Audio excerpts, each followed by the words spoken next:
Hola, bueno, espero que estén bien. Hoy vamos a hablar de la enfermedad de Alzheimer. Esta enfermedad neurodegenerativa fue descubierto por el señor que está a la izquierda, Alois Alzheimer, que fue un psiquiatra y neuropatólogo alemán, quien hizo los primeros descubrimientos de la enfermedad cuando descubrió a la persona que está a la derecha, que se llamó August Deter. La conoció en el año 1901 cuando trabajaba como psiquiatra en la Institución Municipal de Enfermos Mentales y Epilépticos en Frankfurt, Alemania. August Deter, que tenía 50 años, fue admitida debido a síntomas inusuales para la edad, como pérdida de memoria, desorientación y cambios en el comportamiento. Tras el fallecimiento en el año 1906, Alzheimer realizó la anatomía patológica del cerebro y descubrió las placas seniles y los ovillos neurofibrilares, que son características de la enfermedad y que posteriormente hicieron que lleve su nombre. Bueno, como sabrán, la enfermedad de Alzheimer es la causa más frecuente de demencia. Es una enfermedad neurodegenerativa que produce una demencia progresiva de tipo cortical. Su incidencia aumenta con la edad, se va duplicando cada 5 años. Es la sexta causa principal de muerte en Estados Unidos. Bueno, esto es una diapositiva sobre los factores de riesgo modificables de la enfermedad que sirve para estos factores de riesgo sirven para la enfermedad de Alzheimer y para cualquier otro tipo de demencia. Pero antes que nada, me gustaría remarcar que existen factores de riesgo modificables y no modificables. Los no modificables son la edad y el sexo, y como sabemos, la edad es el principal factor de riesgo para tener la enfermedad, dentro de todos los factores que hay. En cuanto al sexo, es un poco más frecuente en las mujeres.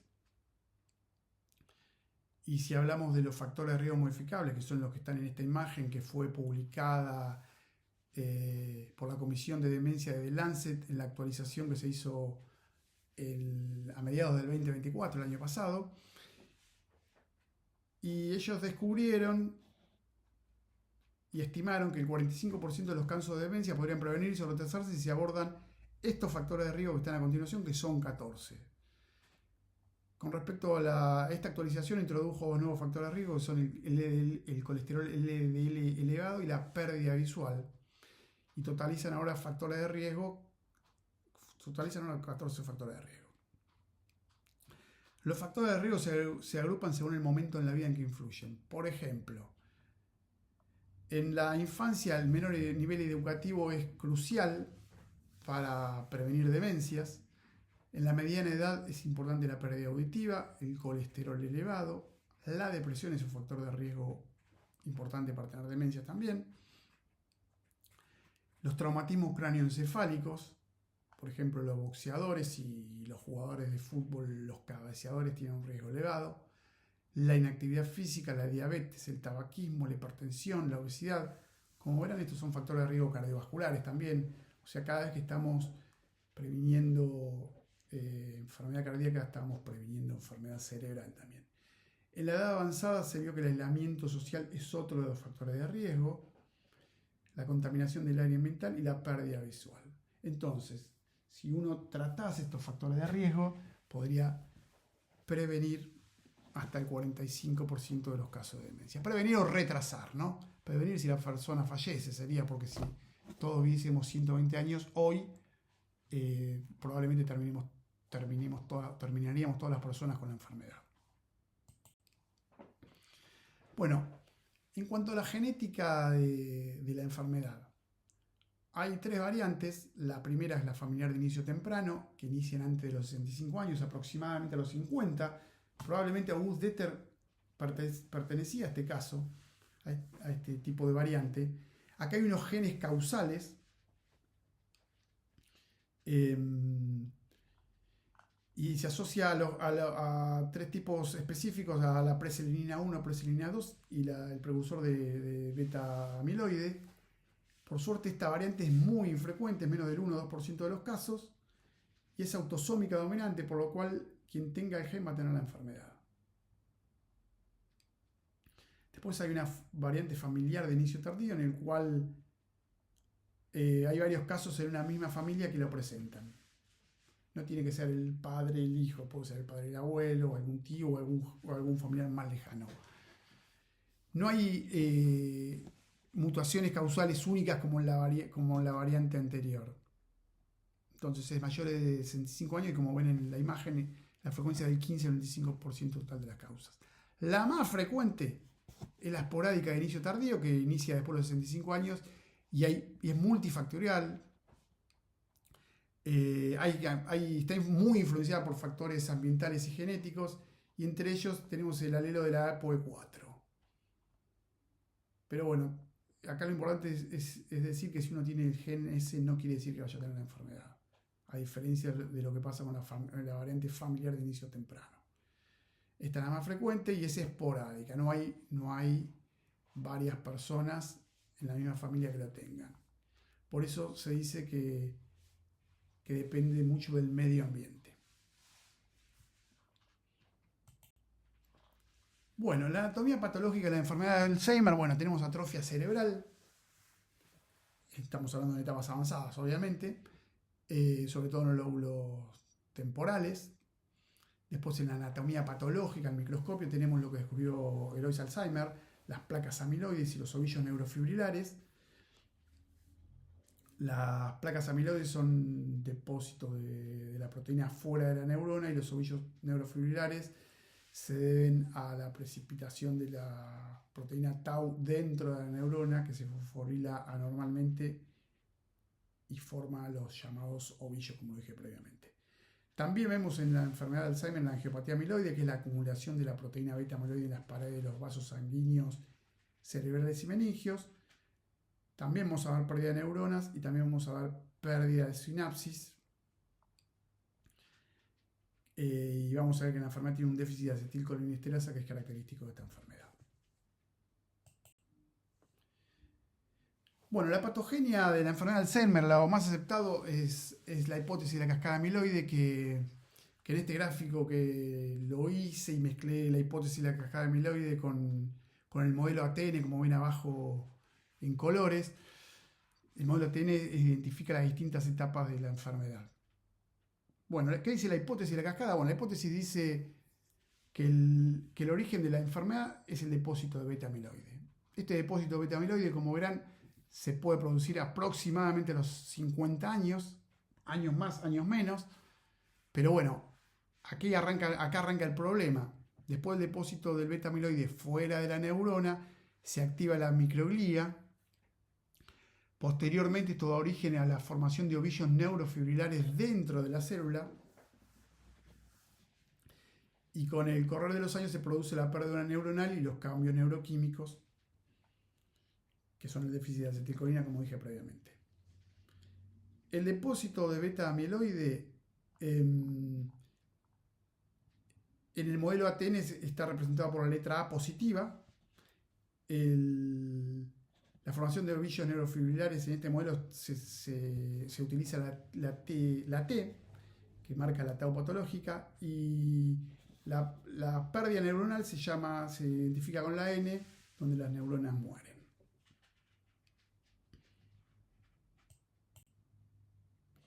Bueno, lo anterior sirve para demostrar que la enfermedad de Alzheimer no es solamente una demencia. Esa es la etapa final, es la etapa final en la cual la progresión de la enfermedad termina en una demencia. Pero previamente tiene una etapa prodrómica con síntomas leves, donde aún no hay pérdida de la autonomía y se llama deterioro cognitivo leve.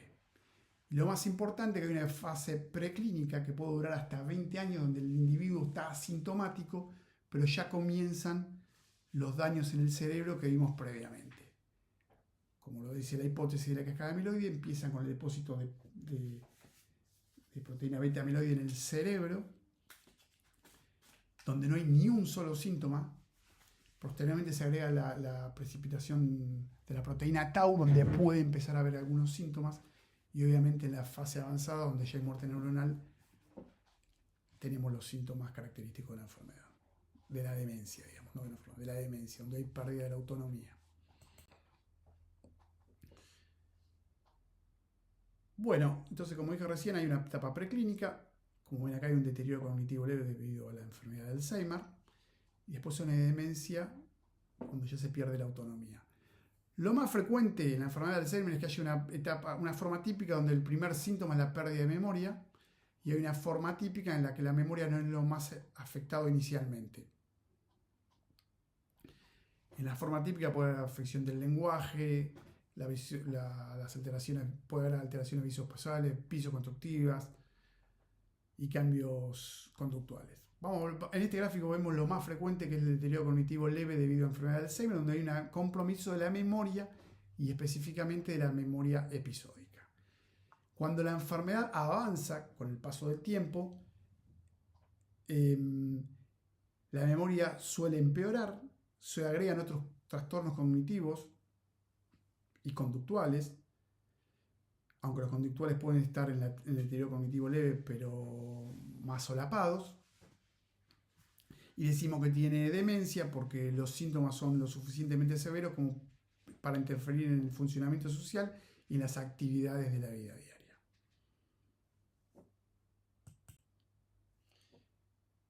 Los trastornos neuropsiquiátricos están presentes en la enfermedad, pueden estar ya desde que el paciente tiene deterioro cognitivo leve y van aumentando con el correr del tiempo, sobre todo cuando el paciente cuando perdió la autonomía. Podemos decir que estos trastornos son altamente prevalentes, aceleran la progresión de la enfermedad y generan un impacto adverso en el paciente y en el cuidador. Generalmente en la enfermedad los primeros que aparecen son la apatía y la depresión, muchas veces ya presentes en el deterioro cognitivo leve o en la demencia leve, y los delirios y alucinaciones aparecen en etapas avanzadas de la enfermedad cuando el paciente tiene demencia. La agitación puede estar en cualquiera de las etapas. Existen otros trastornos incluidos en los síntomas conductuales y psicológicos de la demencia, pero lo más importante son los que vemos ahí. Bueno, tenemos biomarcadores para diagnosticar la enfermedad de Alzheimer hoy en día. ¿Qué es un biomarcador? Es un indicador característico de una enfermedad que es medido y evaluado objetivamente como un indicador, en este caso un indicador de un proceso patológico de la enfermedad. La enfermedad de Alzheimer tiene biomarcadores en el líquido cefalorraquídeo, en imágenes, y nuevamente y actualmente desde el año pasado ya hay biomarcadores plasmáticos. Ahora lo vamos a ver uno por uno. Bueno, acá están todos juntos. En el líquido, a la izquierda, en el líquido cefalorraquídeo, uno de los primeros marcadores de la enfermedad es la disminución de la proteína beta amiloide en el líquido cefalorraquídeo. Esto, como verán ahí, tan verde, está en la etapa precoz. Etapa precoz nos referimos a la etapa asintomática sobre todo. Con el tiempo, en el líquido cefalorraquídeo hay un aumento de la proteína tau. Esto aparece en una etapa intermedia y también tardía de la enfermedad. No aparece en la fase presintomática. Después, donde dice imágenes o imagen, tenemos que inicialmente con el PET amiloide, que es el PET, como saben, es un estudio funcional del cerebro en este caso, precozmente detecta los depósitos de beta amiloide en el cerebro, al igual que el líquido cefalorraquídeo en la etapa temprana, donde detecta la disminución del beta amiloide disminuido, se encuentran en las etapas asintomáticas de la enfermedad. Después abajo está el PET con fluorodesoxiglucosa, que lo que capta es una disminución del metabolismo temporoparietal. Esto aparece en la etapa tardía, porque ya hay muerte neuronal. Bueno, y también la resonancia magnética nuclear puede ser un marcador tardío también de la enfermedad, cuando hay atrofia temporal y del hipocampo, cuando usamos resonadores avanzados, para decirlo de alguna forma.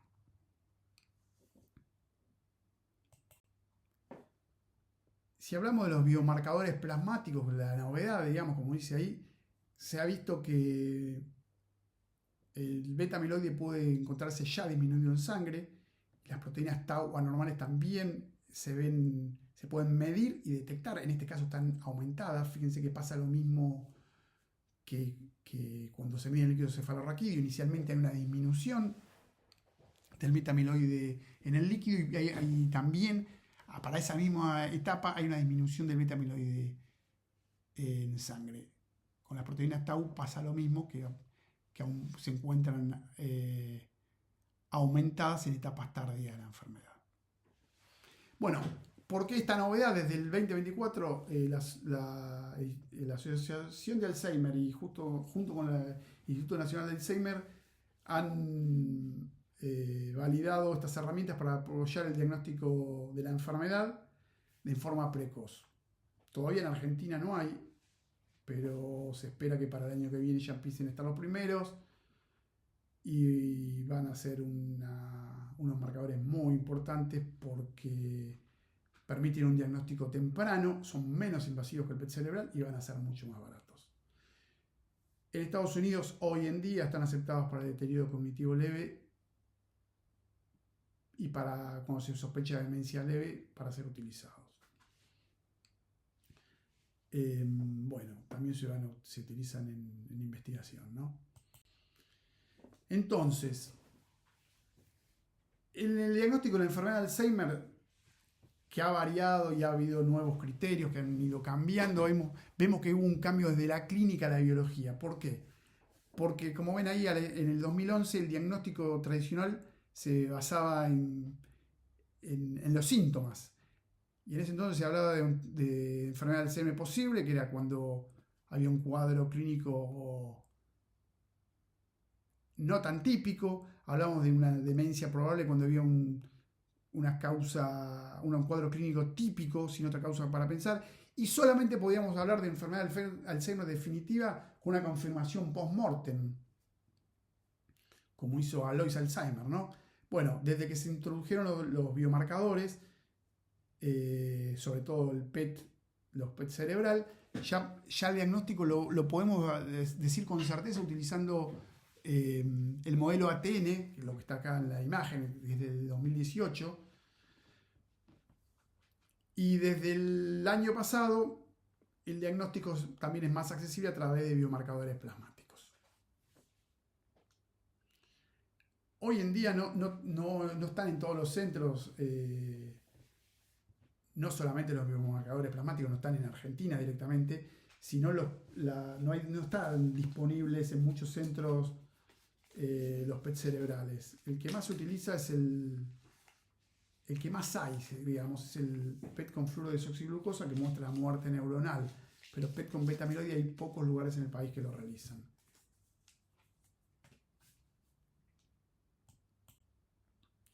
Bueno, esta es una forma resumida de interpretar cómo se podrían o cómo se informan el modelo ATN. Por ejemplo, el primero dice A positivo, T positivo, N positivo. Esto es una enfermedad de Alzheimer sin duda, porque tiene el depósito de beta amiloide, que es el inicio de la enfermedad, la presencia de tau patológica, que lo podemos ver o en líquido cefalorraquídeo o también con biomarcadores. Hay algunos PET que también pueden encontrarla, o confirmar la muerte cerebral, que puede hacerse con el té de fluoro de desoxiglucosa, se podría ver en una resonancia magnética también.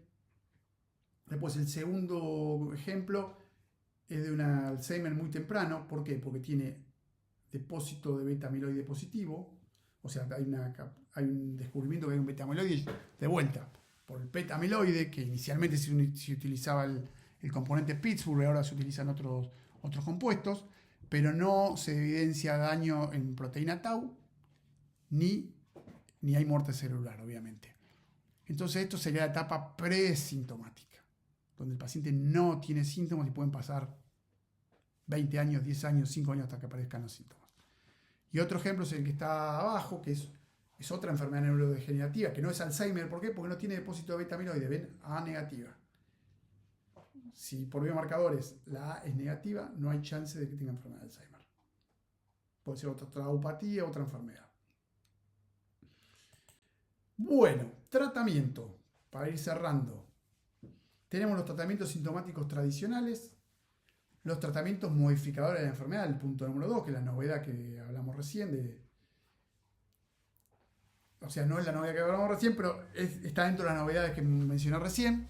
Y hay otros tratamientos que están en investigación. Bueno, de los tratamientos sintomáticos tradicionales están los inhibidores de la acetilcolinesterasa, que es una enzima que al inhibir a esta enzima que degrada la acetilcolina en la sinapsis nerviosa, mejoramos la sinapsis colinérgica. Y esto genera una ligera mejoría o retraso en la amnesia. ¿Está? Sobre todo en el Alzheimer leve o moderado, que es donde están indicados. Después tenemos los antagonistas del receptor NMDA, que se utiliza la memantina, que se indica en la enfermedad moderada de Alzheimer o grave. Se puede utilizar en combinación con los anteriores. Y produciría un enlentecimiento de la tasa de declinación funcional y cognitiva. Después tenemos lo nuevo, que son los anticuerpos monoclonales antiamiloide, que están aprobados en Estados Unidos para tratar la enfermedad de Alzheimer. El problema es que son muy caros. Actúan eliminando las placas de beta amiloide en el cerebro y de esta forma ralentizan la progresión de la enfermedad.